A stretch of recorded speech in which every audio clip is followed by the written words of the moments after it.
Thank you so much for coming today to our presidential panel that is titled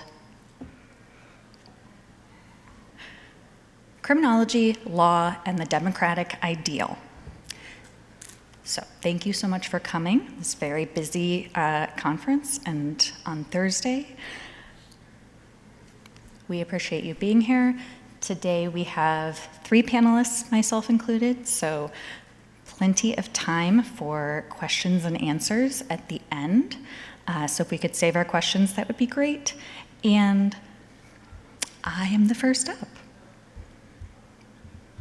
All right, so today I'm talking about prison gerrymandering. And the official title of my paper is Invisible Injustice: How Mass Incarceration Distorts Political Representation. Right? Okay, so in principle, equal representation is a constitutional right. Per the Supreme Court, every person, including non-voters, is counted equally when drawing political district. Children, non-citizens, and people incarcerated in most states can't vote, but they're counted for representation purposes because you don't have to be an eligible voter to contact your legislator or use the services provided by your legislator's office. Prison gerrymandering results from the combination of 3 distinct factors. The first is the SCOTUS ruling that political power is apportioned using total population counts, and 1 person equals 1 vote. The second factor is how the Census Bureau counts incarcerated people where they're confined instead of their home districts. That's under the usual residence rule. This administrative policy dates back to at least 1850. This protocol was enacted in the first few censuses for census takers to count the comparatively few or small portion of Americans that were confined to workhouses and jails at the time. For most of US history, the usual residence rule rarely, if ever, affected equal representation simply because there were so very few incarcerated persons. But then, as we all know, the prison boom happened and the US incarceration rate soared. The penal system grew at an unprecedented rate during the last 3 or 4 decades. By the late 2000s, the incarceration rate was more than 5 times the average rate from 1925 to 1975. Overall, roughly 1.8 million Americans are currently incarcerated. So, only in the last 2 or so decades did the explosive growth of incarceration rates become big enough to distort political representation. Right? So together, these 3 factors create what's called prison gerrymandering.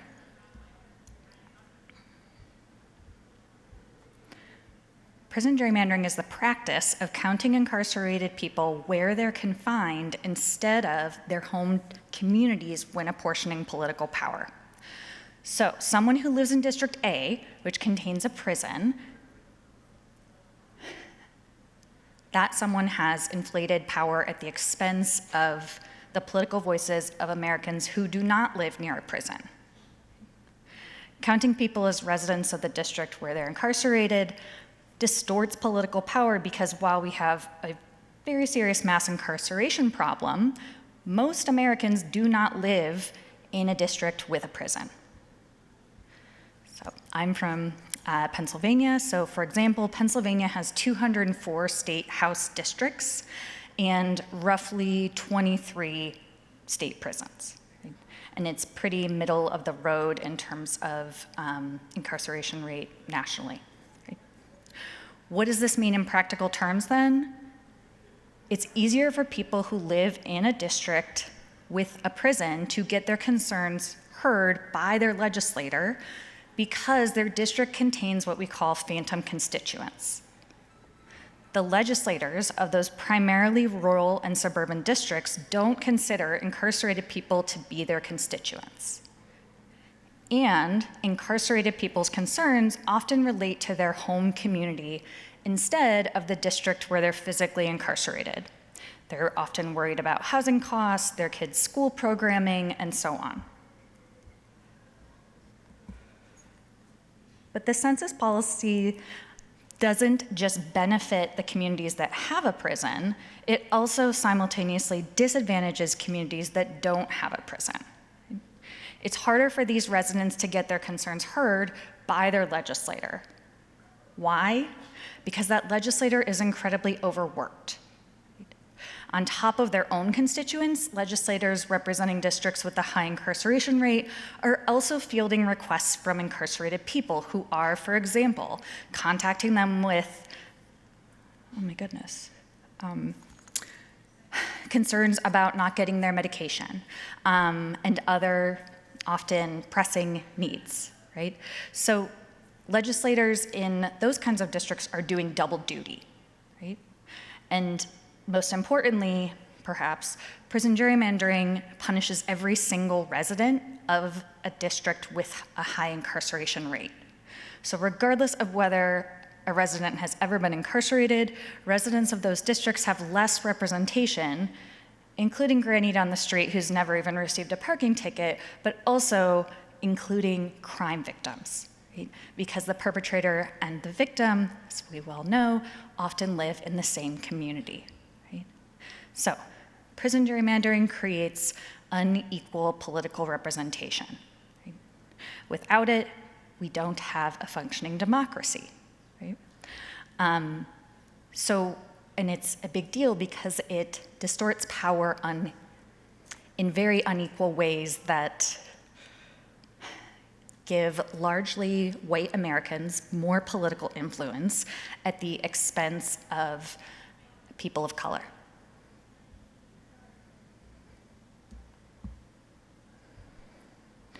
Fortunately, there is, in contrast to many of the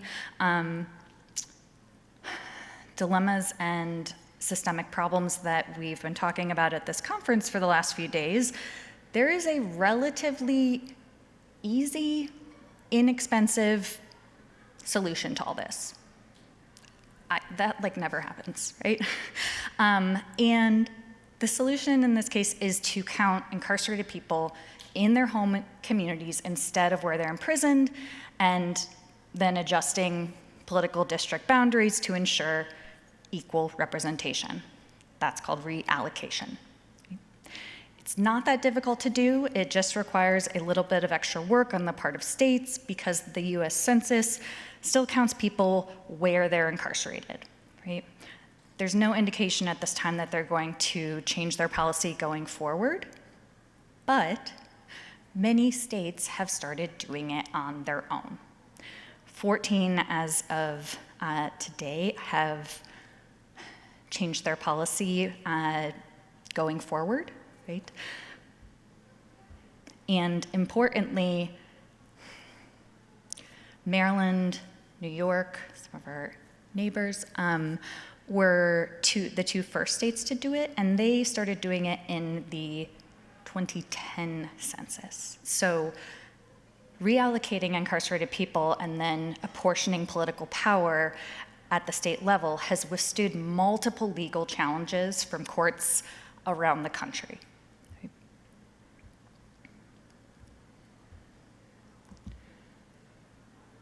Okay, that was our overview of reminding us from civics class way back in the day about representation and one person equals one vote. Specifically regarding to my work I'm talking about today, as a social scientist, I was very interested in estimating the magnitude of this impact. Right? Theoretically, intuitively, it seems like it makes sense, but my colleague and co-author, Dr. Roy Kramer, we wanted to quantify it, right? And so part of why we started doing this work was thanks to the Prison Policy Initiative, which is a wonderful nonprofit organization that's been raising awareness about this issue for over 2 decades. And you might know they put out a lot of very accessible reports and memos that where they go through states and also local communities and remove incarcerated people from where they're being held, right? Showing that there are many Americans that benefit, right, that experience more power because they just happen to live near a prison, right? And my colleague and I came along and wanted to know the rest of the story, right? Because it's not just the half. That's only looking at the inflation of people's power who live near a prison is incredibly important, but it's also missing the second part, that inflated power is at the expense of someone else, right? So we created a counterfactual model to estimate the impact of not only removing, but also reallocating incarcerated persons. Right? And we first did this in our home state of Pennsylvania. And this is a quick overview of those findings. So this was based on 2010 census maps, right? And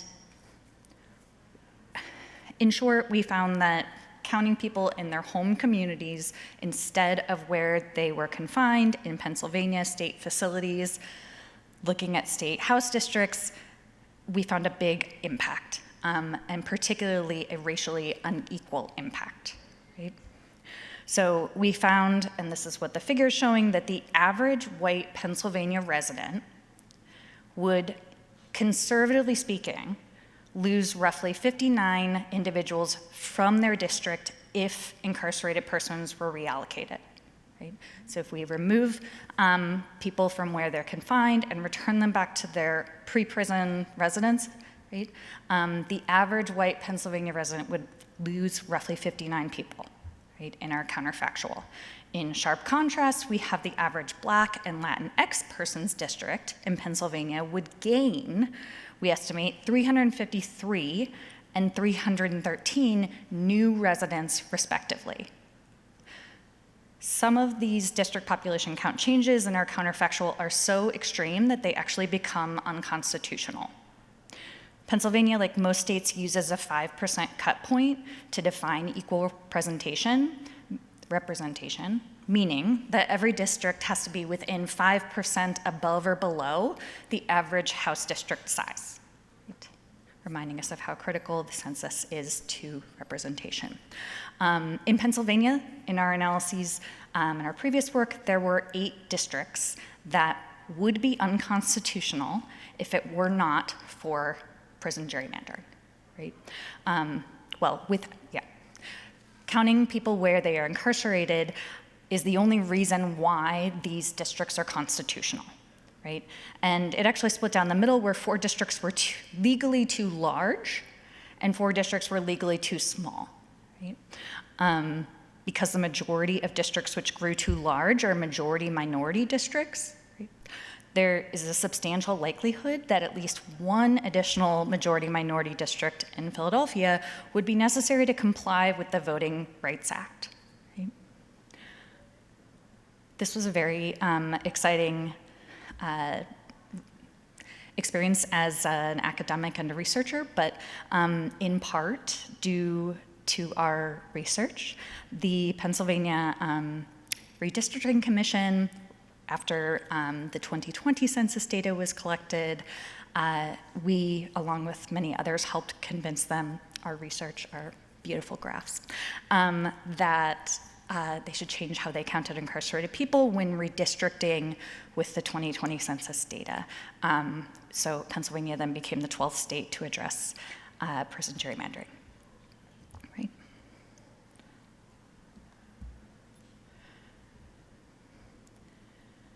So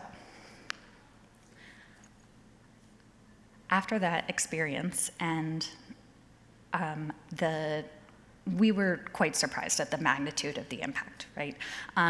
We couldn't help but expand our, build a nationwide project, and that's using the current political state house maps, right? So based on the 2010 data, these maps, this redistricting, how we count incarcerated people is so important because we only redistrict every 10 years, right? So we're stuck with them for quite a while, right? So Pennsylvania is middle of the road in some ways, but we also had plenty of reasons to think that maybe it doesn't matter very much elsewhere, right? And so that's what we were overall seeking to start finding out, was our first question. And, you know, more theoretically speaking, we really began thinking about this as a potential hidden consequence of mass incarceration, right? There has been an explosion in the literature documenting the many multifaceted, far-reaching ways that mass incarceration reshapes individuals, their families, communities, and I would argue this is an example of society writ large, but we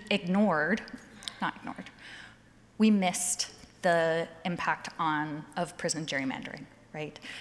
We're coming upon, I believe, the 20th anniversary of Bruce Western's foundational book, Punishment and Inequality, right? Laying out many of the extremely robust and replicated time and time again findings about the impacts of mass incarceration. My colleague and I are arguing that there are more, right? And that this is an example of one that, in contrast to most of the other consequences of incarceration, we argue that it is truly one of the few that's unintentional, right? It happened insidiously, it happened silently, right? And it was the product of administrative policies, right? It's important to remember that how people are counted for representation, that's not part of punishment, right? That it's totally separate from losing the right to vote, for example, which is part of your punishment. So we were wondering, about, just nationally speaking, is this a systemic contributor of social inequalities that's largely invisible, right? That happens long before you ever think about entering a voting booth or mailing your ballot in, right? And that was sort of the driving framework for what we ended up doing. So it has been a very intensive project to collect data on every state that continues to practice prison gerrymandering, right? And our sample today, I'm just going to show you a few findings. So we're, again, looking at current state House maps, right? And we have data now on 26 states that are currently continuing to count incarcerated people where they are held.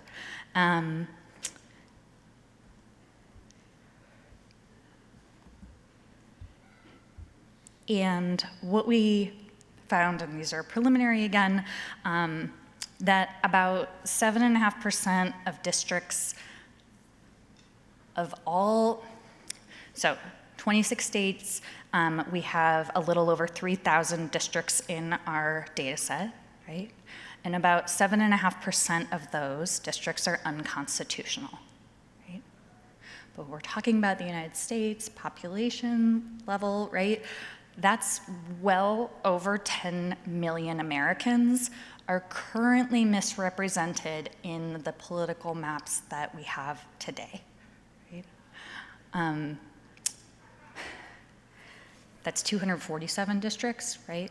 And of those, right, so 10 million Americans, right, that's total. Some people are overrepresented, some people are underrepresented, but the point is they're not getting their one person equals one vote, right?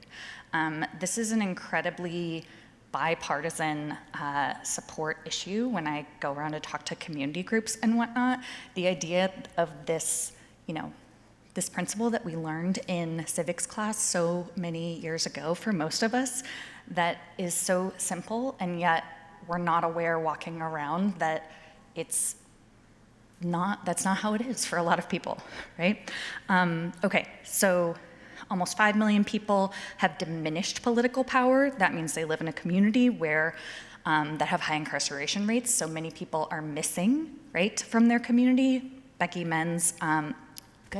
Pettit's contribution of, what the impact of missing men are on our society. I would argue this is an extension. My work is an extension of hers. It's not just in the labor market, it's in our very fundamental constitutional rights for how a large nation state democracy works, right? And then 108 districts, too small, right? This is across the states that are continuing to count incarcerated people where they are held instead of where they come from, right? I'm just gonna show you the most egregious in our analysis. I know this is very shocking, I'm sure. But so far, our estimations, of the current House maps in Texas, show that they have over 23 some districts that would be unconstitutional if we did not have incarcerated people counted as residents of the prisons where they're held, right? That's about 15% of their House districts, right? And the districts that would be too small, so these are districts that have large, often multiple prisons within, counted as residents of their district, would lose between 400 and 13,000 people, right? Texas is one of those states that has prisons clustered together, like many. And state House districts are relatively small. This is a huge difference, right? And then 11 districts being too large, right? And the average gained between those districts when we removed and reallocated people was that they would gain between 350 and 1,300 new people, right? In terms of representation for their community.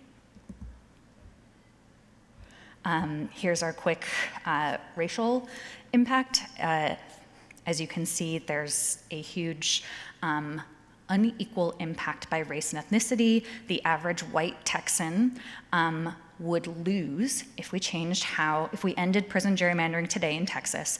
The average white Texan would lose 165 residents from their district. The average black Texan would gain roughly 128 residents in their district. The average Latinx resident would gain roughly 164, and the average other racial identity, ethnic identity, would gain roughly 184 new residents in their community, right? So this is a very clear reminder that we have black and brown bodies that are used for political gain and it's at their expense, right? Okay, really wrapping up. So that was just a little preview. We're very much in the current stage of analyzing, and we have a lot more planned to do. But one thing I want to wrap up is that this is a policy decision, right, that is helping produce and maintain the political status quo, right? It shapes whose voices are heard in legislative chambers and whose are marginalized. And it does so, once again, before a single vote is cast, right? So even if we fixed every single thing about election day, right, with voter disenfranchisement and voter suppression and whatnot, racially unequal power would still exist because of prison gerrymandering, right? And prison gerrymandering, just as a reminder, is really one way that race and class subvert democracy, right? There are many. And once again, reminding folks of the idea that there are many more metaphorical layers of the onion to peel back when we're studying mass incarceration in the ways it has reshaped our society, right?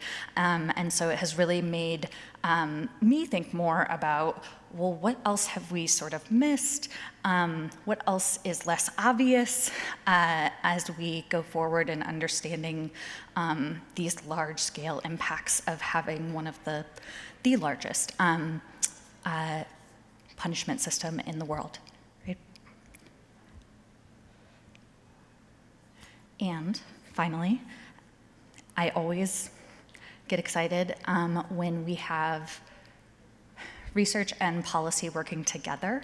And so Pennsylvania I think serves as a great example. This research more generally serves as a great example that criminology has relevance far beyond our classrooms and our conferences, and I hope that it inspires people a little bit. Thank you so much.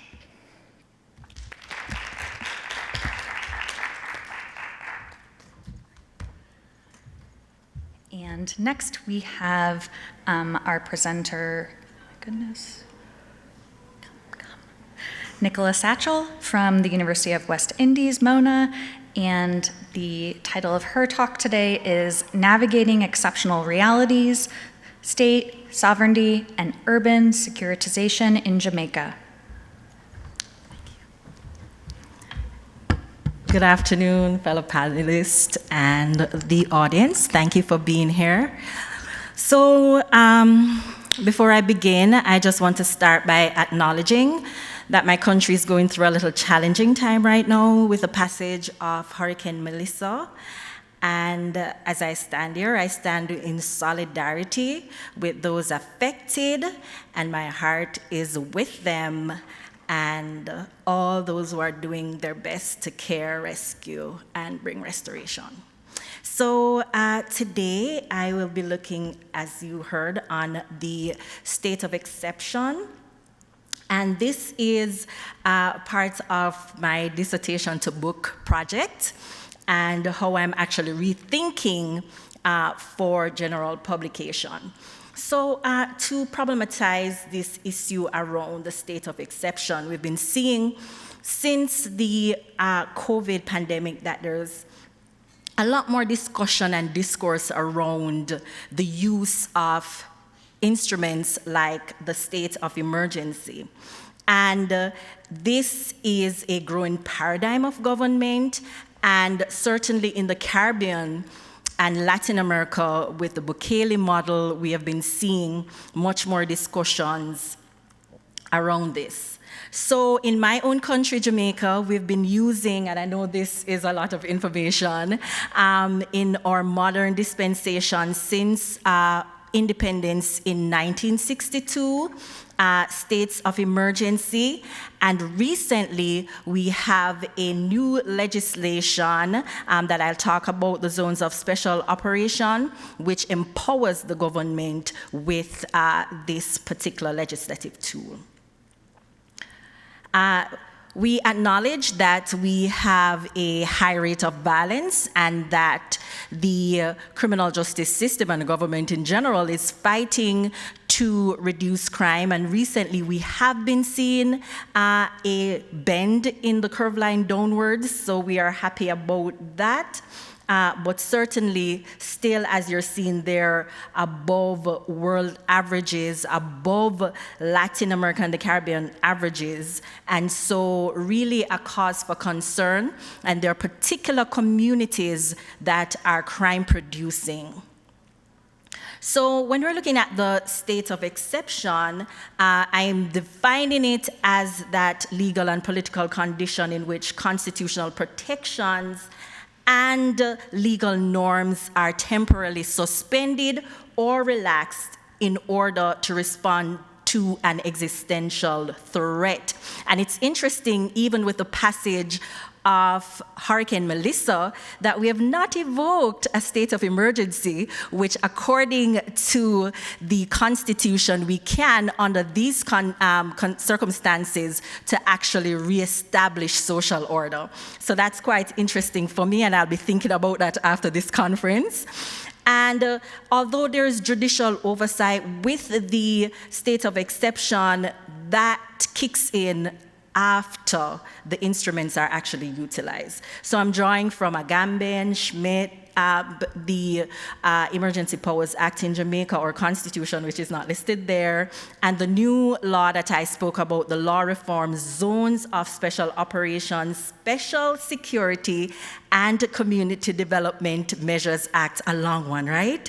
And also debate that we've been having about enhanced security measures and having legislation around that. So in terms of state formation, I'm approaching this based on a post-colonial discussion, acknowledging that we are borrowing these instruments from our British colonial past, that we have tried in some ways to indigenize, but that is largely coming from the British Empire. And that we're looking at these social control mechanisms. As I said, there's particular communities that are problematic, and how it is that we have effective intervention. So just a little concept. So why this research? So I was particularly intrigued by the discussion around the state of exception. For reasons I mentioned earlier, it's been used more than ever before in our history in Jamaica and in other parts of Latin America. But most of the theorization is coming out of European history, and it's discussion around sovereignty, about war, about what should happen when there is actually a constitutional crisis. In the post-colonial setting, the genealogies of power are different.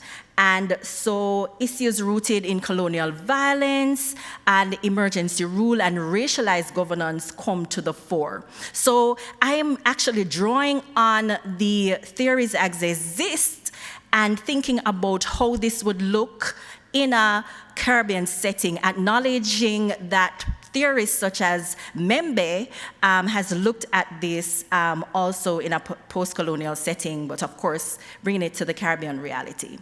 And of course, the discussion again, as I said before, about marginalized groups being heavily surveillanced. So the question, and that's a long one, but thinking through in what ways do a post-colonial relational analysis of Jamaica's cycle of exceptional governance across domains of the exception, state formation, and social control complicate Eurocentric theories of the state of exception when interpreted against members' necropolitics and the spatial politics of urban securitization.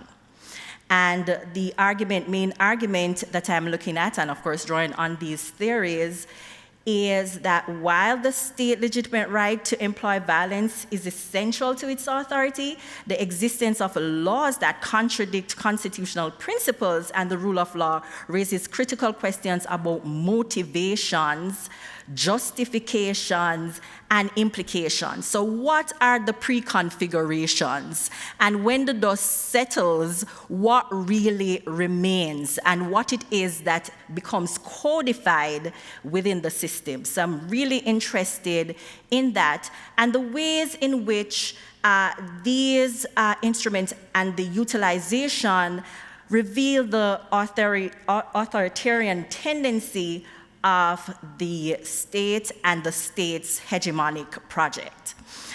So what is it that I'm navigating? Because that is what I named the presentation. And this is that post-colonial socio-political order where the state of exception is normalized. And there's a whole discussion around the norm and exception binary, and I'm trying to push that binary by saying there's something relational that is happening, and that relational context is something that is historical, something that is embedded in law. And if it is that there isn't purposeful attempts to break, the cycle actually continues. And we'll talk a little more about that, and especially when it is that there are issues of security issues, then these things will come to the fore. All right, so in terms of my methodology, and I don't know why that is missing, but I actually use mixed methods for the general work, looking at historical genealogies. And I start with 1965, where we had a major rebellion in Jamaica, and martial law was evoked. And we have the start of what we have now, a paramilitary police force. So it actually came out of that. So I'm arguing that this actually starts here, where martial law was utilized, and I went into the archives, and it was just so interesting to see how it was discussed then in the Jamaican Parliament and in Britain, because this was something that was thought to be something for the colonies. It doesn't belong to the English gentleman, but it is unnecessary for colonial rule. So I'm problematizing those early formations. Then in 1938, when we had a major rebellion in Jamaica, and that is where we have our Emergency Powers Act emanating from. And then we had a series post-independence of legislation geared towards urban securitization, securing urban spaces, and that started with the Suppression of Crimes Act in 1974, and a series of legislation also after the extradition of one of our major drug lords that started a whole incursion process in Jamaica in 2010, and the new dispensation in 2017. So just looking at archival work, legal instruments, discussion in Parliament, and the Commission of Inquiry reports out of the rebellion and the others. And I also have some quantitative data that I'm not presenting now, where I'm looking at how it is that Jamaicans are actually feeling about the relaxation of the rule of law, and what are some of the inputs there. So that's for another presentation, maybe next year. Let's see. So this is how the framework looks, the theoretical framework, after reading through a lot of archival studies,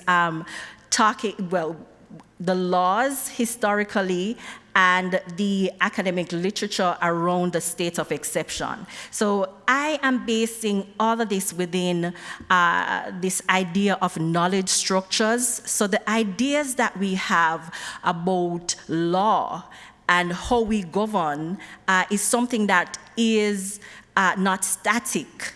It's something that we borrow on history. So right now we're in an unprecedented time. I was delayed at the airport for 4 hours because something interesting is happening with governance in the US. And that, of course, will affect other spaces. And so there's that knowledge structure, and I'm looking at it as a social construction.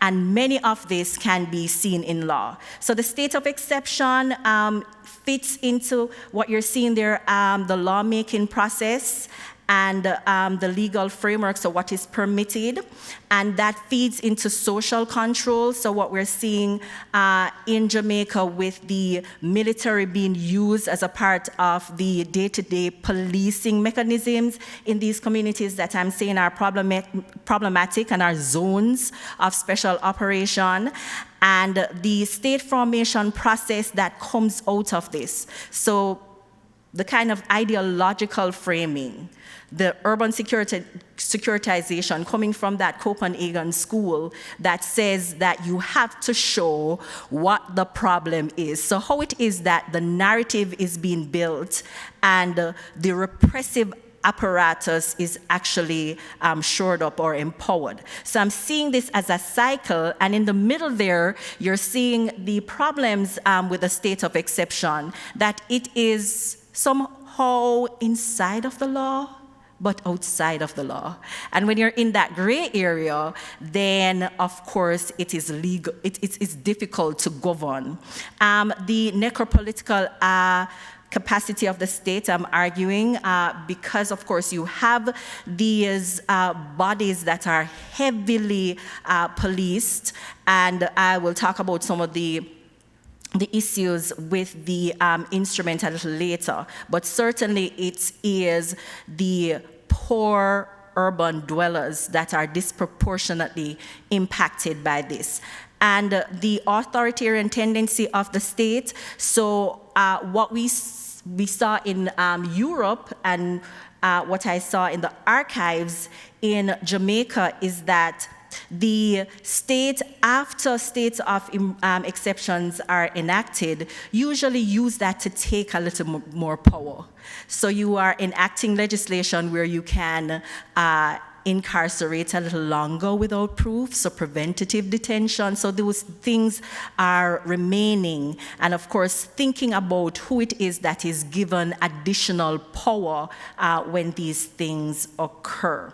And of course, the location of the sovereign, and that is quite interesting because the Emergency Powers Act of 1938, it's actually the the Prime Minister advising the Governor General. Our head of state is still the King, so the Governor General is acting on the King's behalf.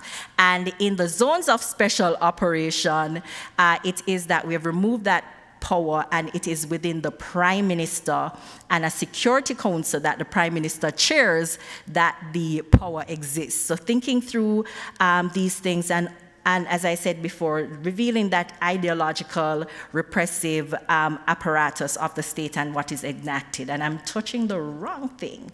As I mentioned before, we're just seeing this as a recursive loop that's happening there. And it is based on the kind of legitimacy that is offered when it is that a state of exception is enacted, and the kind of social control that is permitted, and how it is that this becomes now encoded in policing, in how the courts operate, and just remains like that. So I'm going to skip this because of time. So I already started talking about this with the just the periodization that I'm using and what it is that came out of the Morant Bay Rebellion, as we said, the labor revolts in 1938, the Suppression of Crimes Act in 1974, the state of emergency that was enacted in a community called Tivoli Gardens in Jamaica when Christopher Coke was ordered to be extradited to the United States of America and is now imprisoned here. And that created significant problems with gangs, and so the government intervened with what we call 6 crime bills that really empowered the state to do really repressive types of intervention. Now, what is different about 2017 and that long name legislation is that they are using this language of clear, hold, and build. That there is a threat in the community that is large, and so that threat needs to be cleared. You need to hold the community stable, and once the community is stable, then you have intense community development. Now, we have had this since 2017, and the intense community development has not yet been ignited, but we're waiting patiently. And so from all of this, we're concluding that Jamaica really offers, and all that is happening, and I know I went fast, window into what is happening in post-colonial democracies and the afterlives of empire, and how that shapes our understanding of power, legitimacy, and security. The normalization of exceptional rule is not in the urban securitization concept, just a legal problem, but it reveals a lot of social, political, and existential problems within the state. And really, it shapes who are those who are protected or deemed to be protected, and those who are continuously policed. The whole the issue of democracy really functioning with that public safety orientation, but still there are particular groups that are disproportionately affected by these particular measures. So it really forces us to confront some of the uncomfortable realities of the post-colonial democratic setup and how it is that it reproduces very coercive logic, those that are inherited, those that we articulate that we want to break away from, but somehow they are continually encoded in or legislation and language. So as I said before, the whole concept that many of my colleagues are saying, the exception is becoming the norm. We can just accept that, but my study is part of that conversation to challenge it and to say that this is not just about an exception, but it's also about what is happening in terms of the reconfiguration of state and how the state looks and how the state behaves, and particular interest for also the criminal justice system behaves. So as policymakers and scholars, it's important that we're looking at these things. And also, as I wrap up, to advocate for how it is that rights are protected, and the judiciary in Jamaica has been so far very strong in creating that post state of exception tendency towards protecting the rights of individuals, so that's good for us so far. But creating those accountability mechanisms, thinking about how we do security differently, how it is that we build consensus and not necessarily always suppression and coercion. So that is something for us to think about, and how it is that we're reimagining how justice should look and how instruments such as the states of emergency will again become an exception. Thank you.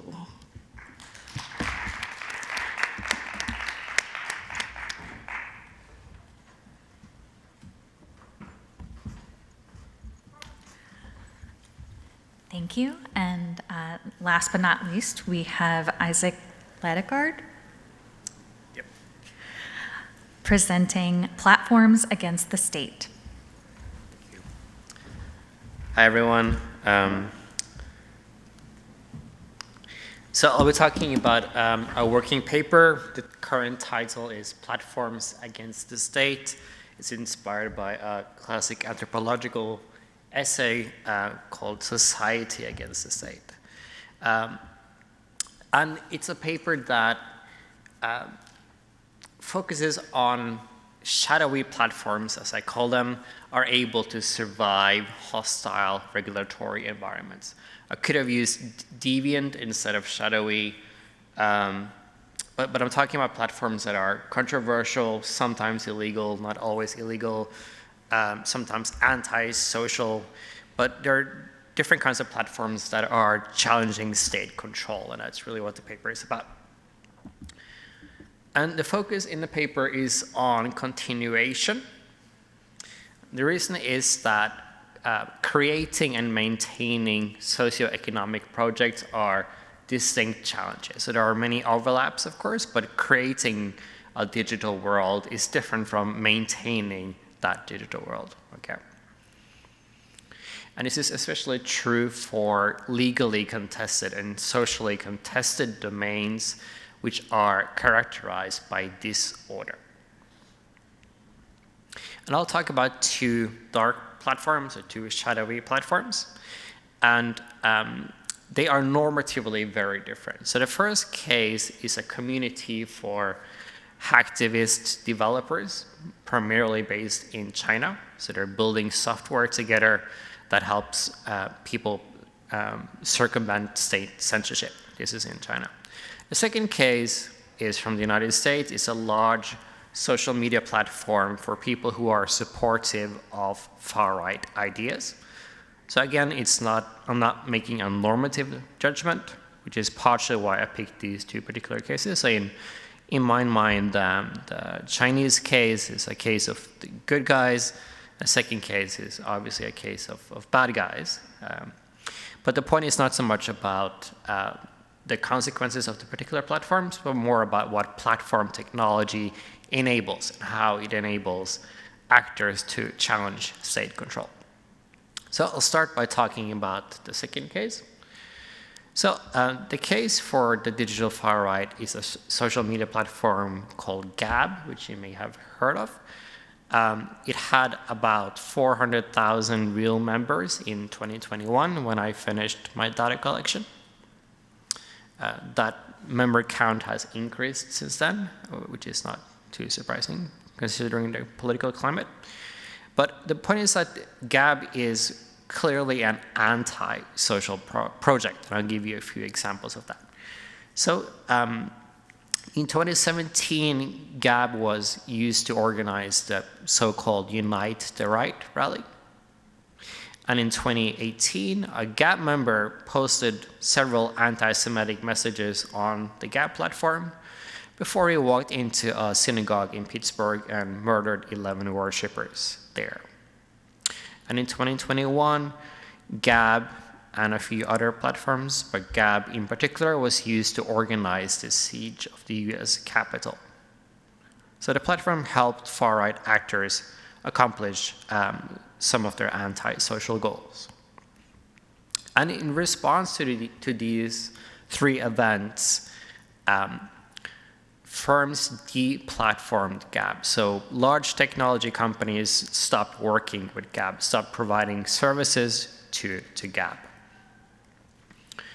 However, financial statements from this particular period suggests that Gab was able to sustain its operations throughout that period despite losing access to what people would say are essential technological services for a large digital platform. And we also know that Gab was online for most of this time period and more recent years as well. And I'm happy to talk more about the different kinds of evidence I have of the platform surviving in the crackdowns. And I'll talk a bit about the second case, and I'll return to Gab in a few minutes. So as I mentioned, that the second case is a community for hacktivist developers in China, so software developers. And the community I'm talking about and the developers, they are known for creating to simplify two VPN services that are, in many cases, almost impossible to detect for the government. So these are tools that help people access the open internet despite strong internet censorship in China. Right? And these tools are sophisticated, but they're not bulletproof. So in 2015, the police located the creator of Shadowsock, so one of the two VPNs that I'm talking about, and they ordered him to stop development. And in 2019, the developer and founder of the other VPN that I'm talking about was, she stopped posting on the developer platform, and she has not been heard from since then. However, development of the two programs continued. So here we're looking at data from GitHub, and we're looking not at how frequently these tools have been used, but we're looking at continued development. So how software developers, they kept contributing to these two VPN programs. So we're talking about how the development was able to maintain despite police efforts to halt development. So Shutterstock and V2Ray overcame these hard interventions that I briefly mentioned. So these two platforms, again, normatively very different, right? But they have some structural similarities in that they are empowered by platform technology, and they have been able to operate in hostile regulatory environments. So that the digital far right was able to remain online despite big tech canceling all services and refusing to work with it. And the Chinese software developers were able to keep up the development despite state interventions. However, both domains, or each domain, is shaped by what I call regulatory residuals. The regulatory residuals refer to practical, cultural, and cognitive obstacles that remain after a win. So what I mean by a win, I mean crackdown survival, if you will, or crackdown resilience, or something like that. So, for example, Gab is unable to bring in material resources the way legal platform or mainstream platforms can. So Gab has a large membership base. I said 400,000 real members, right? That's a substantial number of supporters, but Gab cannot sell its members to advertisers, which is what Meta does and other mainstream social media platforms do. And fundraising is difficult because mainstream payment service providers are unwilling to work with Gab. So Gab has these challenges. It survived, it's able to remain online, but it is hampered in different ways. So organizational life for Gab is sustained by soliciting donations through cryptocurrencies and through small snail mail donations.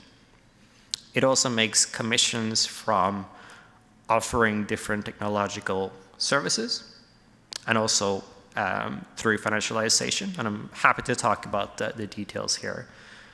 But the point is that in this hostile regulatory environment, Gab is able to carry on. And it's able to do so because it has access to a large membership base, right? So Gab's survival is completely dependent on maintaining member support. And it does that through community building and performed legality. So what I mean by performed legality, I'll get to in a few minutes, but community building is about mounting support for Gab's bigger project. And Gab does this in many ways. One way it does it is that it frames its regulatory challenges, its regulatory pushbacks, as part of a bigger collective struggle where members of Gab are united in a common fight against the system and so on. This is the kind of language Gab uses. So I'll give you one example of this. So this is, we're going to look at excerpts from a newsletter that Gab sent to all of its members earlier this fall. Gab sends out newsletters like this one every other day, so several times a week. So the title of this particular newsletter is How We Will Win. So think of this as community building, right? I'll just read you a few excerpts from the newsletter. There is a fear among our people that the great replacement will be the end of us. But you are not powerless. You hold the three most powerful weapons in this conflict: your voice, time, and wallet. These are the tools God has given you to be a defender of your people and your nation. And you can see how this is, white supremacist messaging, right? Gab also maintains member support and is able to sustain its operations by performing legality. One example is how Gab often invokes the law in its financial reporting. So, for example, in a recent financial report, Gab wrote that our mission is to build technology to support everyone, everywhere, to speak freely within the legal limits of the US Constitution. So this is performing legality, right? Pretending to be respecting US law and so on, right? And I'll cycle back to the Chinese developers, which are surviving in similar ways. So regulatory residuals are shaping their efforts to circumvent censorship as well. And developers in their hostile regulatory environment, they also build community and perform legality. I'll get back to that in a few minutes. So this is an example of how they build community. So I mentioned that key developers have been forced to stop working on software development, right? I mentioned one person was approached by the police, another person disappeared. And in response, people gathered to solve practical problems, but they also express solidarity, which is part of the community building that this platform does.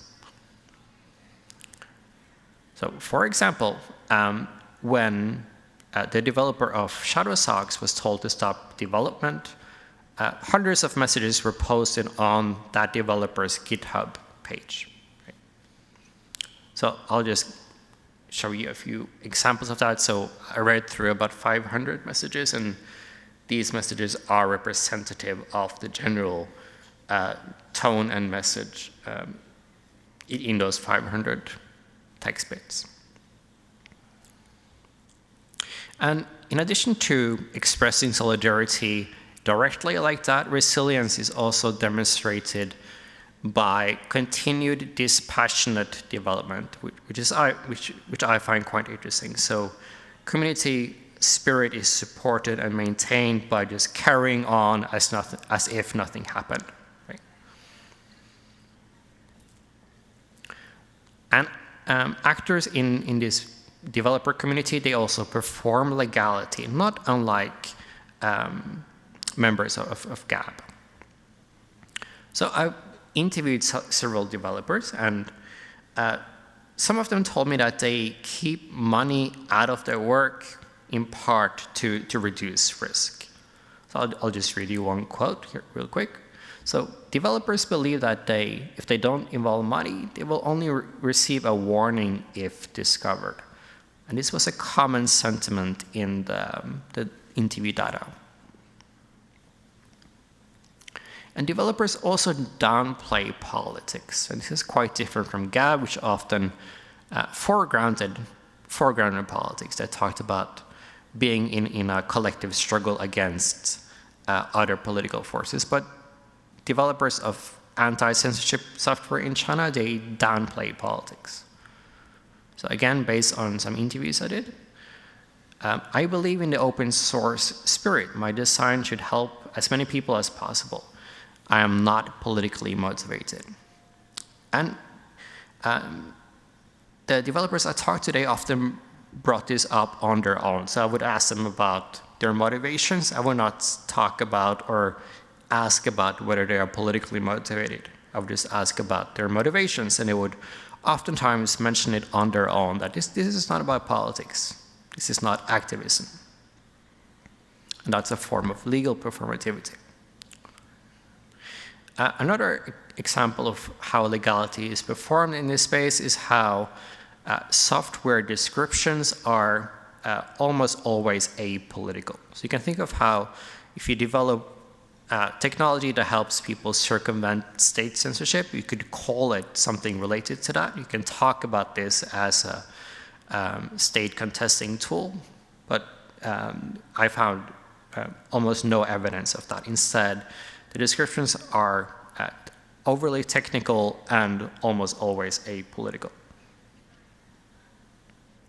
So both of these domains that I've talked about, they overcame interventions, different kinds of interventions. But nonetheless, their newfound agency is shaped and in some ways limited by legal residuals.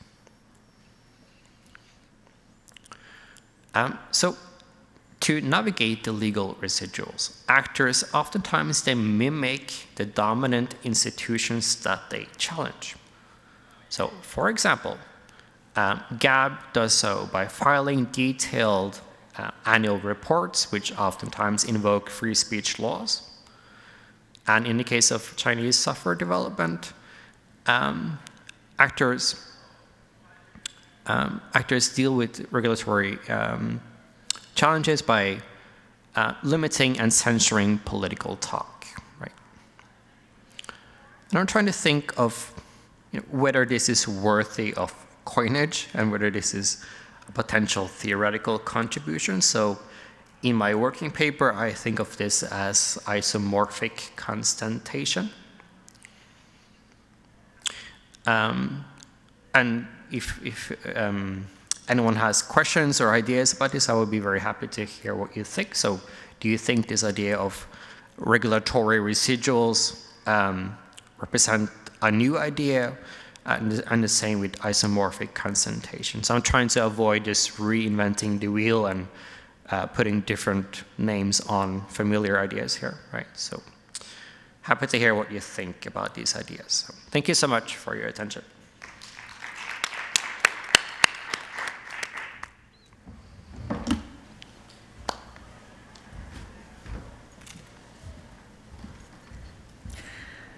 Thank you.